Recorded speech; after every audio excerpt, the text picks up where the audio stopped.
The views expressed on the following program are not necessarily those of WPSL. However, if it's happening on the Treasure Coast, you'll probably hear about it on the Sue Ellen Sanders Show. In fact, you're just in time right now. For the Sue Ellen Sanders Show, here is your host, the one and only Sue Ellen Sanders. And we're just in time too. It took a little manipulating to get everybody on the show together, as we have a room full today. But it's just after the 1st of April. And we are recording this because April is a number of different special months for different things, including, is it Child Abuse Awareness Month? It's National Child Abuse Awareness and Prevention Month. And Prevention Month. And the folks I have with me today are Christina Kaiser and Jordan Bebo, both from CC Kids. And of course, my co-host Jake Sanders, who is going to be adding his special touch here too. And let's talk about CC Kids, because it's been a few years since you transitioned to a new name, but people may still not be familiar with it. It's CC Kids is short for Communities. So we are Communities Connected for Kids, and just a totally reductive, super simple summary of who we are is we are the child welfare system for Indian River, St. Lucie, Martin, and Okeechobee counties. So all cases of abuse, neglect, abandonment, those, if any of that happens in the Treasure Coast or Okeechobee, that's our responsibility. And it covers such a large area of counties, and all of those counties are different. I mean, they have different populations, and you may have different needs that you have to take care of. But things don't get busier for your agency in April, but April is the CC Kids opportunity to share awareness of an issue that is out there that you, as the child welfare system for the multi-county area, are responsible for helping with, and that's a whole lot to handle. I'm really glad that you said what you said too. I actually just got done writing a piece earlier today where the point was, April is a month we set aside to celebrate prevention, right? To really raise awareness. But the work doesn't begin and end in April. It's year round. Our needs are year round. But April is a special month in that we're able to use that as an opportunity to really, blow it up, as the kids say. To communicate, and in order to communicate the needs and how the community can come back and help you all as an agency, and what the agency actually does, you hold special events. And that's why Christina and Jordan are joining me today, is to talk about the special events that are coming up in April, and also to talk about the need for awareness. Yeah, I'll let Jordan take that. She's really been one of the great assets Jordan brings to our community of care is she has such a fantastic personality and is so engaging and is not afraid to ask for the things that we need. And so she is constantly in the business community. And so she's really been drumming up support for this event that we have coming up. So I'll let her talk a little bit about that. Okay, so our 1K for Kids and Story Stroll is happening on April 27th from at 9, and whenever it ends, probably around 12, at Hillmore Park in Port St. Lucie. It was a success last year. We had a great turnout. This year it's going to be even bigger and better because we have sponsors. Um, we have, of course, we have the free t-shirts, which is a big deal. People love those. And it's just to celebrate our foster families, our current foster families, and also it's part, and we'll touch on this a little bit later, but it's part of our recruitment campaign to get more foster families. So we can go into that a little bit later, but it's going to be a great opportunity to learn about the foster care system, about the child welfare system in general, as well as just be in the community. It's going to be a really fun time. Let's talk just a little bit about when Christina, when you say that you are the child welfare representatives on the Treasure Coast and beyond in the community that you're serving, how do you serve the families? What are the ways that you serve the families? So, oh my gosh, it's not complicated. It's just incredibly comprehensive. So we provide services ranging from foster care, protective services for children who have come into care because of abuse, abandonment, or neglect. So basically, the process starts when there is a suspicion of abuse. A phone call is made to the abuse hotline, and from there, during intake, it's decided, all right, is this something we need to screen out? Is this something that we need to look into further? If it's something that needs to be looked into further, then it comes back. So it comes back from that call center to Child Protective Investigations, which is through the Department of Children and Families here on the Treasure Coast. So then they'll go out, eyes on it, they'll take a look, they'll figure out, all right, is this something that, do we need intervention? There's so many different types of services. There's so many different questions to ask, so many different scenarios that could really change the trajectory of this case. So, for example, the majority of abuse calls, abuse and neglect, do not rise to the level that of imminent danger, where a child would have to be immediately removed from home. The majority of calls end up coming into systems for in-home services. So that could, that could be like anger management, people, the children aren't removed from home, but there's all types of services that are wrapped around that family to ensure that whatever deficiencies led to The call can be addressed, right? And then there are those calls where it could be dependent on whether or not there's any parental capacity to protect in the home, the age of the child to defend himself or herself, whatever. There's like so many different things that go into a decision. But if it's found that there's no parental capacity to protect, that the child is too young to really defend or protect himself, then it's more likely, combined with the call and the incident, then that child would probably be removed from home and they would enter what's called out-of-home care.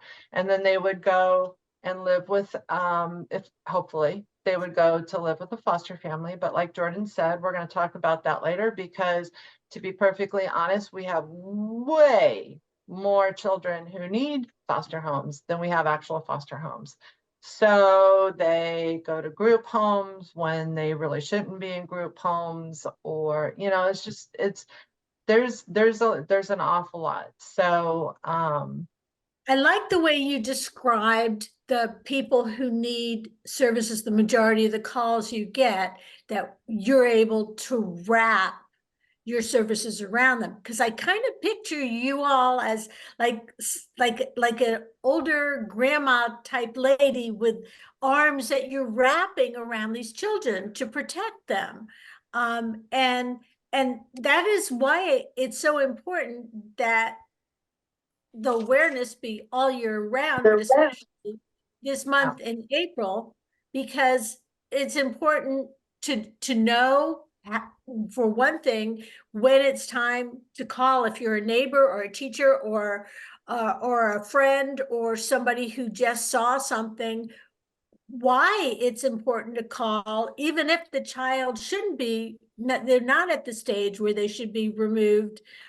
Because you have these services, your agency has these services you can provide, and you can prevent it from becoming a situation where a child has to be removed from home. Well, let's also back up for one quick second and remind everybody that in the state of Florida, we are all mandatory reporters. And if you suspect that a child's being abused, you must call it in. There's no question about, oh, how bad is it or what's going to happen. You know, if you suspect, and I've had to make a couple, heck, I had to make, Jordan, I remember I had to make a call based on an outing we had work related. We won't even go there, but we've all had to make these calls. If you feel like a child might be in danger, or if something rises to, if you feel like a child's being abused, you have to call that number. You have to. Okay, or also if you feel like the family needs help, the services that you're going to wrap around them, the services that you're going to help give them with, surround them with. And what seems so wonderful to me is that it's focused about breaking that cycle, right? And that intervention to break a cycle of abuse, because not everyone was fortunate to have they maybe grew up with a situation where violence in the household was learned behavior, and something that that was how people dealt with something. And to provide that intervention and to provide pathways for, because parents, I do think, right, most of them have good intentions, right? And you do want to provide every single exhaustible alternative before you remove someone from their family unit. I totally. Absolutely. First of all, Jake, love your shirt. Second Thanks. of all, yeah, you hit on a bunch of stuff there. So actually, Sue Ellen, you mentioned, wrapping around like a grandma, and actually research has shown that oftentimes the difference between, because we've all had those moments where, I'll speak for myself, where we have come really close to that line, right? We're human beings, we get angry, we get frustrated. And research has found that often the one significant thing that makes a difference between just kind of a human once mistake and actual abuse that needs to be addressed is this network of having a family, of having a supportive network of people that can step in and say, hey, and I'll use myself again as an example. My oldest daughter, when she was, I think she might have been 6, we went through a particularly very rough patch. She had different neurological problems that were still being diagnosed, and had issues in school, and we had some behavior issues that actually resulted in the police coming to my apartment just to make, because they'd gotten phone calls from the Publix where we were grocery shopping. So we had an incident where thank goodness I had my what together. It didn't turn into anything, but she was so difficult. And so, we're talking jumping out of the car and running away from her, that kind of thing, where people thought that it was a potential kidnapping issue. But I was practically at the end of my freaking rope at that point. And my mother stepped in and said, hey, I'm going to North Carolina to literally, she was going to North Carolina the next morning. She came down to Vero Beach where Emily and I lived at the time. And she was like, hey, you want to go on a trip with grandma? She gave me, I had a week of rest. Emily got to spend time with her grandma, and it's just those are super important things to have that not everybody does. And our in our system of care, having that network of support it's the difference. It makes the difference.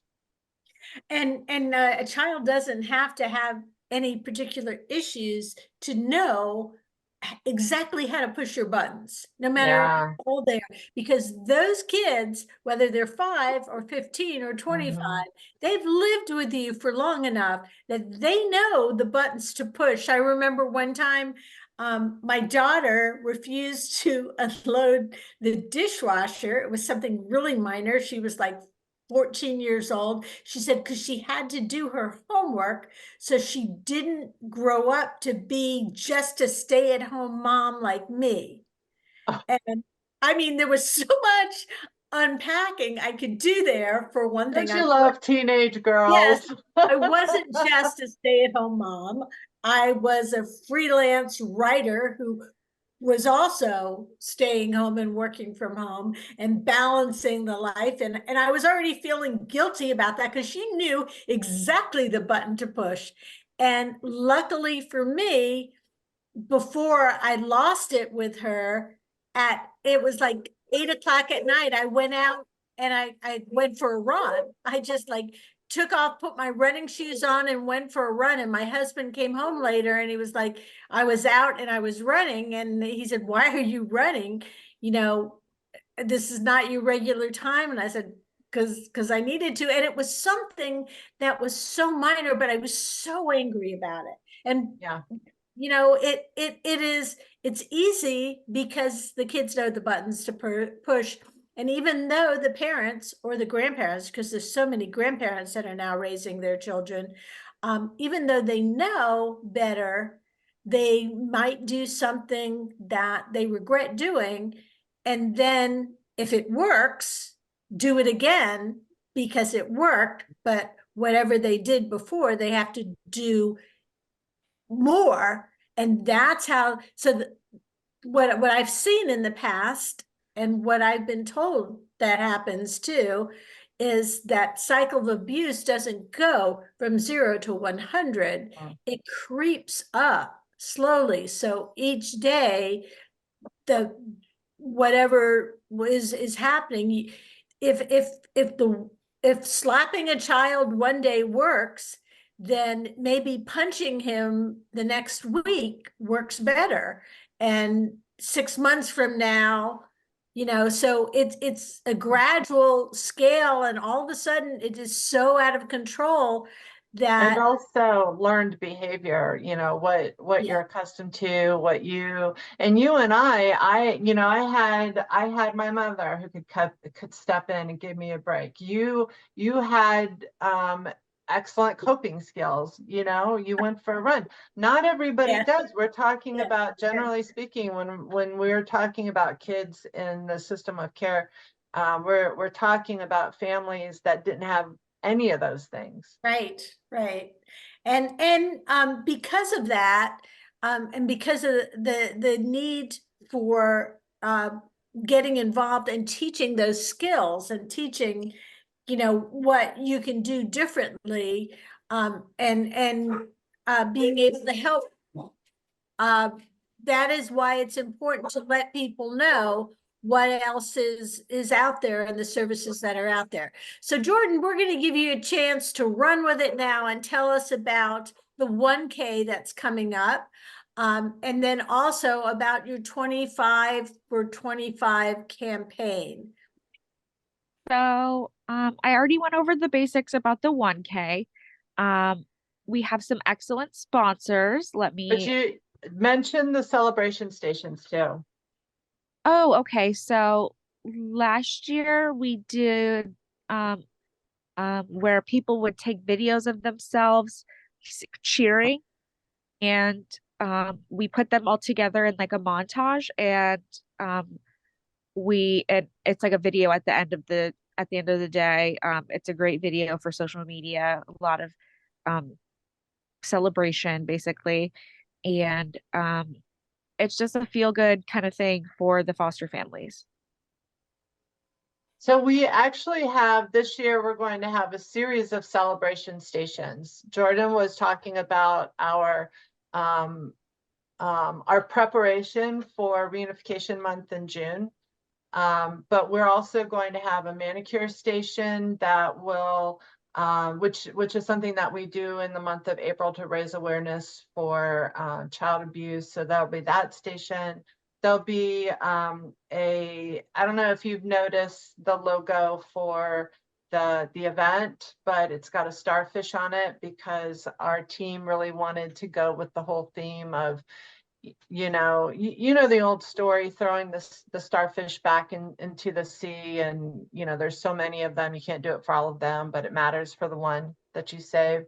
So there'll be another celebration station where people will be able to get their own starfish, and each starfish will be connected to a child's story. So for example, we've got a 14-year-old Emily.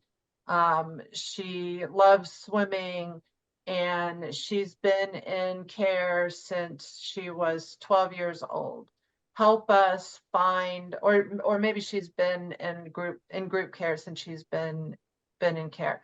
Help us find a foster home. And then there'll be different ways that you can do that, whether it's from sharing on social media or just taking the starfish that's magnetized and keeping it on your refrigerator, so it's a reminder to just keep talking about all of these. So we actually do have, we've got a lot going on for this 1K, which itself is a route. It's an interactive storytelling experience. So as you're walking along the route, you can stop and read or listen because they have QR codes. And this year we have a lot of videos from foster parents that contributed. So you can actually take a break from all the hard walking. You can take a break and find out what this person has to say about foster care, or find out why this one has a particular interest in fostering teenagers, or, what the process was like. So there's a lot going on at this event this year that we're pretty excited about. What's the story with the manicure? With the blue nail? The blue nail is also a reminder, correct? Do you want to take that one, Jordan? Yeah, so the manicure movement is something we've done for a while, where 1 in 10 children are victims of abuse, neglect, and 1 in 5. 1 in 5, sorry about that. That's why the hand. or 2 in 10. Were victims of abuse, neglect, and abandonment.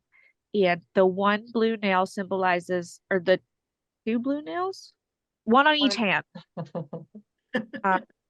Sorry, this is really right now. I'm so sorry.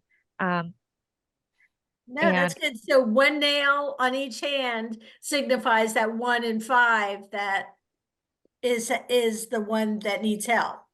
Yes. Yeah. So at any given time, and it's not just a Florida statistic, but nationally, at any given time, 1 in 5 children will experience abuse by the age of 18. And so this manicure movement, which actually grew out of our sister agency in Orlando, it asks people to use prevention blue. Blue is the color of child abuse prevention, and to paint 1 fingernail blue to represent the 1 in 5. And the point is, the thought is that when you're walking around town and you just have 1 fingernail painted blue, that's different and unusual, and somebody is more inclined to ask you, why do you have one fingernail painted blue, especially if you're a man. So it I was was like, just gonna say that, yes. so yeah, so especially it's like the man, and we've done it with first responders, we've done it with cops, who I know are first responders, but we've done it with cops, we've done it with firefighters. firefighters. So we've run the gamut of we do it differently every year. And this year we had a member of staff suggest that we reach out to the salons. And I thought, you know what? I do think Jordan and I both thought that was a really good idea, except it's really not reasonable to expect somebody who's going to the salon to spend $35 on a gel manicure to just do one fingernail, right? So we did it a little bit differently. All we did is we asked members of staff, we made a flyer, we sent it to staff, and we said, hey, if you have a manicurist, would you consider taking this flyer, telling them a little bit about what we do in April, and just see if they would hang the flyer and maybe promote the blue manicure? And it turns out that we have 16 salons and counting. So there are a lot of salons throughout the 4-county area where the manicurists now know that April is Child Abuse Awareness and Prevention Month, and they know about the manicure movement. They know that blue is the color of prevention. And they're asking people, hey, do you want to do blue this year for children who have been abused? So it's a really cool, Jordan and I get really bored doing the same thing over and over again. So we're always looking for a new twist to do an old project. Also, people pay more attention when it's not the same old thing. Oh, yeah, so we know that old thing that you did last year. Well, you've got it fresh for this year. So Jake, you ready to get a blue manicure? I'm not sure. I'm not one for nails, but I'll spread the word for sure. Also, yes, he is. Yeah, you're getting your nail. Probably not. I just am not a manicure man. We'll see. Just share the post when you see him. I'll share the post. That's fair. So the other big need that you want people to be aware of is the need for foster families. And you mentioned that at the beginning, how important that is, because not everybody has a mom who can take their child, off their hands for a while, or a husband who's going to come home and say, okay, honey, you guys go in separate rooms and just separate. So if you are in need of a foster family to temporarily place a kid, tell us why it's so much healthier for a kid, no matter the age, to be in a foster family than in a group home. So first of all, group care is a significant, very important part of any child welfare system of care. There are services that in a lot of places you can only get through group care, or you can access more quickly through group care. There are children who need the services of group home. Having said that, group care should not be a place where we put children just because there's no other place to put them. And that happens. That happens here, it happens everywhere. And we're really trying to change that. We don't feel that 2-year-olds should be in a group home. And some of the reasons why family-based care is, it's there. I always hate to frame these conversations, with any kind of judgmental, descriptive terms like good or bad. But generally speaking, children and all people do better when they're in a family environment versus, you know, a facility where there might be shift care. So there's a greater stability to a home because the children are always, you know, they're seeing the same people day in and day out. These are the people that they, you know, they have to form trust relationships with. Whereas in group care, you're, you know, there are a lot more kids. It's, you know, it's louder, it's more boisterous. You have shift workers who are coming and going. So it's not ideal. Another reason why we often, we use group care more than we'd really like is because we have decided as a community, and when I say we, I mean CC Kids has decided that the most important bond to consider when making these decisions about where kids end up is the sibling bond. So we do have children in group care for the sake of keeping large sibling groups together. We don't want that.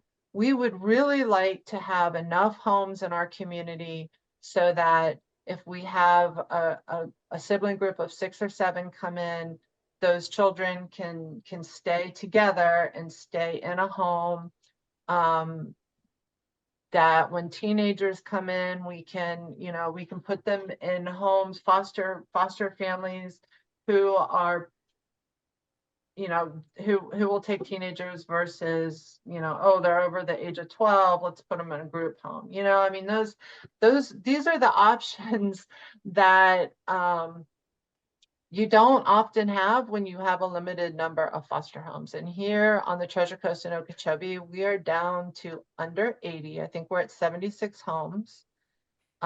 We have about 250 children who are in licensed out of home care, meaning about 250 children who could use the services of a foster home, but we have fewer than 80, right? So that's a problem. One of the things that we're creating this year-long, multi-year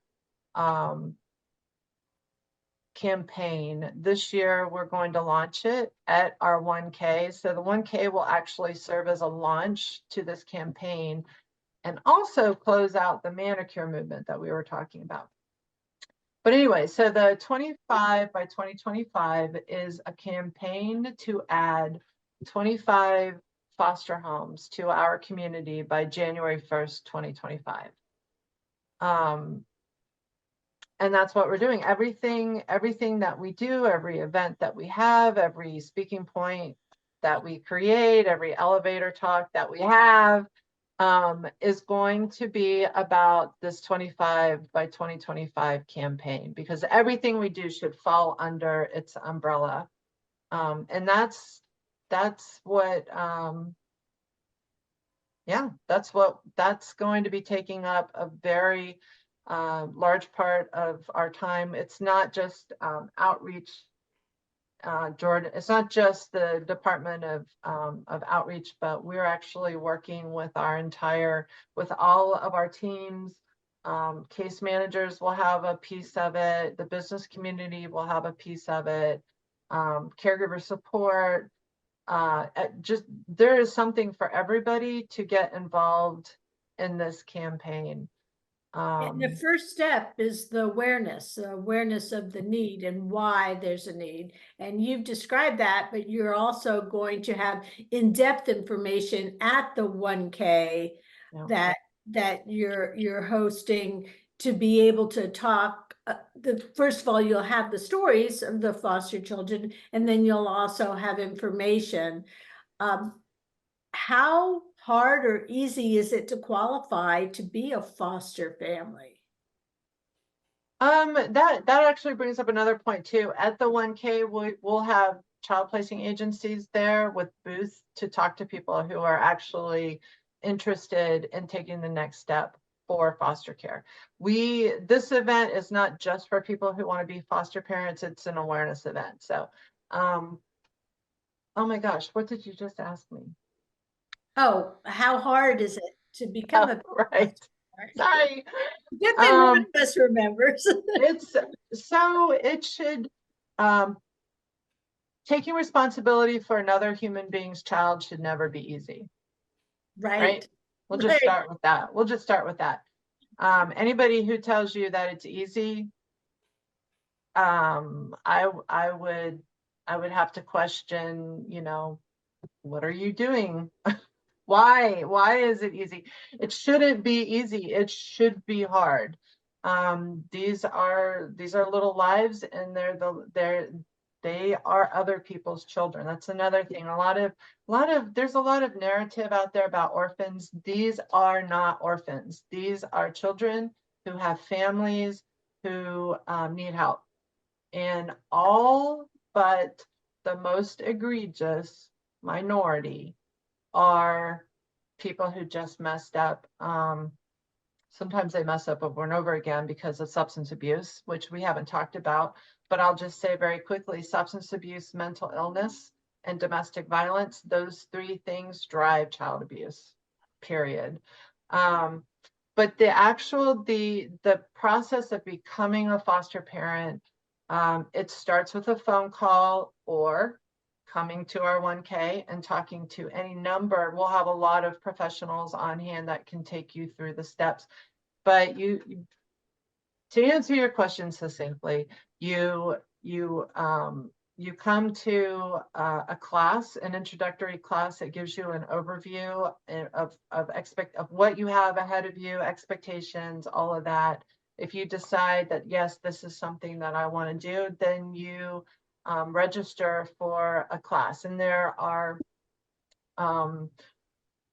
since I've been doing this, they've changed it quite a bit. So now you can do like once a week for 10 weeks, or you can do like 3 hours once a week and do it in 6. I don't know. There are different lengths of time, yeah, right. but they're very comprehensive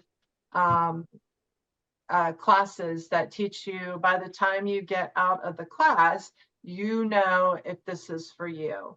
And there's always some heavy vetting happening on both ends. We want people out who, you know, you can usually tell if this isn't for somebody, and by the same token, there are plenty of people who quickly realize that, you know, that this isn't for them, that it's too invasive, that they don't want people coming and looking through their refrigerator or making sure that there's no dust on their fans. Again, you know, these are all things that happen in home studies, and there are people that are coming into the home because, everyone say it with me, these are other people's children, and we have an incredibly, it's just such an honor and you know, it's a really big deal. I can never overstate that. What are the percentages of people who are you still there? Yep. I am. Okay, because my screen went dead.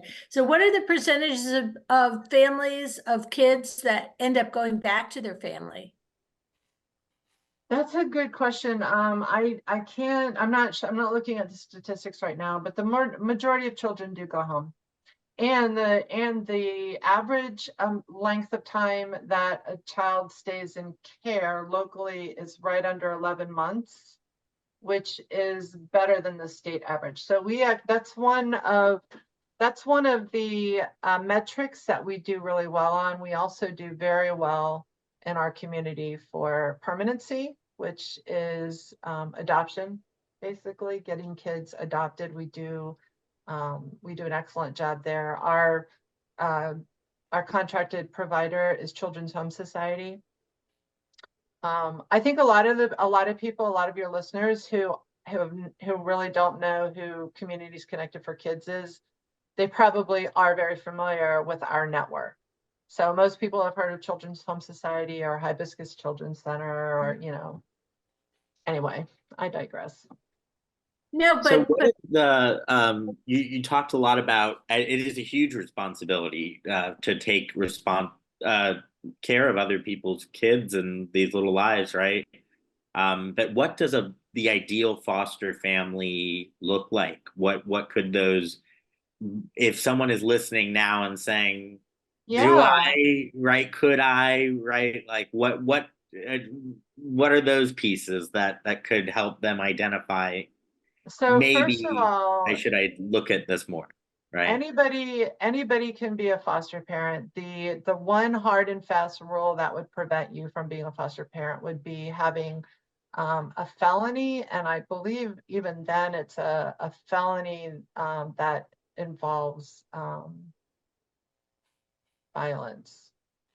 Let's just leave it at felony for now, though. But anybody can be a foster parent.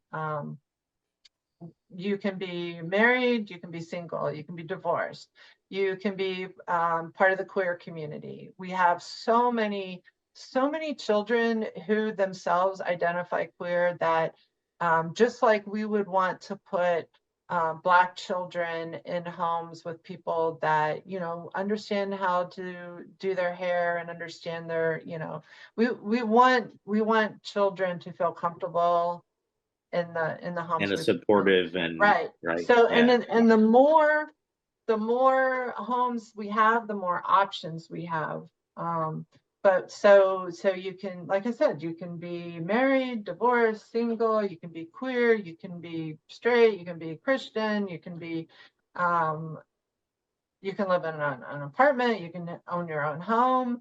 It really is very much a case by case It's about having situation. the extra room and the capacity, right? About having the heart and having the like you said, the capacity for to keep a child in your home. I like the way that you said room, Jake, because it's more than just the room in your house, it's the room in your heart too. Because it takes a special person to No, do that. it's not a roommate, right? Yeah. You've got Right. a child in your life, and that's a big responsibility to take on. And there are lots of foster parents too.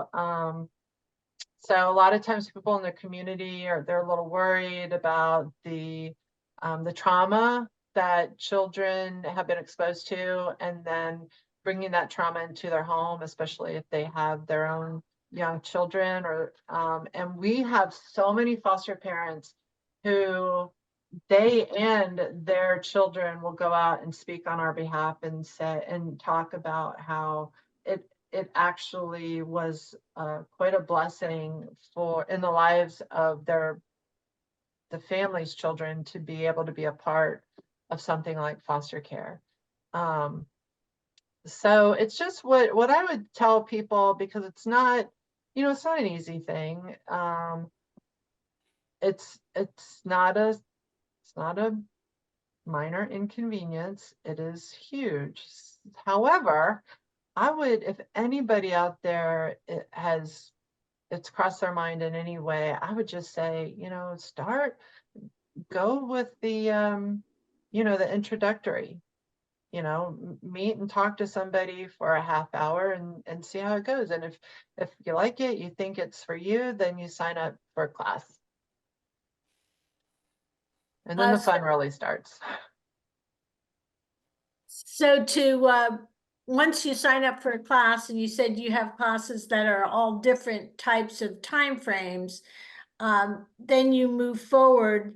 And then once you become part of the foster family network, you might get a call that says, we have someone who we think would be a good match for you. Is this a type of situation that someone who wants to adopt should get into, hoping that they get a permanent placement, or is that? That is a big fat no. So, okay, so keeping in mind that there are other agencies that can do that, Because Well, adoption is part of what we do as well, but there's a difference between foster care and adoptions. So if you're The need coming is under in, foster care. yeah, so we need foster care, we need foster parents. So when you come into, and that's part of the original interview too, is trying to figure out, do you want to adopt or do you want to be a foster parent? And if there is no more, there was a time when there was, but there really is no more fostering to adopt. It really gunks up the process for trying to find temporary, good, loving homes for children who are going back home. So, but you Children's don't Home want to Society, confuse the children or the families. well, there is a place for adoption and children's homes. So when you come into care, if you come in and you start looking around and you do your interview and okay, I really want to adopt, then you're going to go a different, you're still in our community of care, but you're going to take a different path versus becoming licensed to be a foster parent. There's something else that's fairly new now too, where you can become licensed to care for one specific child. It's a form of relative care. So if you're a grandparent, cousin, aunt, uncle, whatever, and a child has come into care, you can become licensed to be that child's caregiver, making all of the different resources that used to be only available to foster parents now available to our licensed relative caregivers. So that's a whole other element to the system that is still fairly new. And then also, before we end the interview, because I know we're running out of time, I think a really important part of all of this, and answering Jake's question again about what people need to know if they want to become foster parents, is that we place an emphasis on co-parenting, which is the idea of working with the entire, with your case managers, with your caregiver support, and also and especially with a child's biological family. It creates better connections. It creates better transitions, less trauma for children in and out of the system. It provides a wraparound in that network and that mentoring that we were talking about that a lot of these families don't have. And so it sounds a little scary, but it is a huge part of the training that you receive. And rewarding too, the level of risk that you take in trying something new, like fostering, the rewards are incredible too. And that's part of what people will find out. Now, I just want to make sure that people understand too, that the 1K that Jordan is talking about, which is April 26th, did you say? 27, 27. Is it's not just for people who are interested in adoption. It is for everybody to come out and learn more about it, because you might not be interested in fostering a child or learning more about it. But maybe somebody else you talk to or somebody else that you see in your book club or something like that, they might be interested. So it's just a general information type, and it's a fun, if you want to go out and support also the CC kids and their mission, then this is something that you can do too. Jordan, you want to give us just again information for people who want to come out for the 1K on the 27th? Do they have to sign up ahead of time? We do have a Facebook event. You can type in 1K for Kids Story Stroll, or just type in Communities Connected for Kids. It's on our Facebook page. It's also on our website, I believe. But we do have a registration link. That's how you get your free t-shirt if you're registered and you show up. It starts at 9 a.m. and yeah, it's gonna be great. So come on out for that, put that on your calendar. And where are they coming again? Fillmore Park in Port St. Lucie.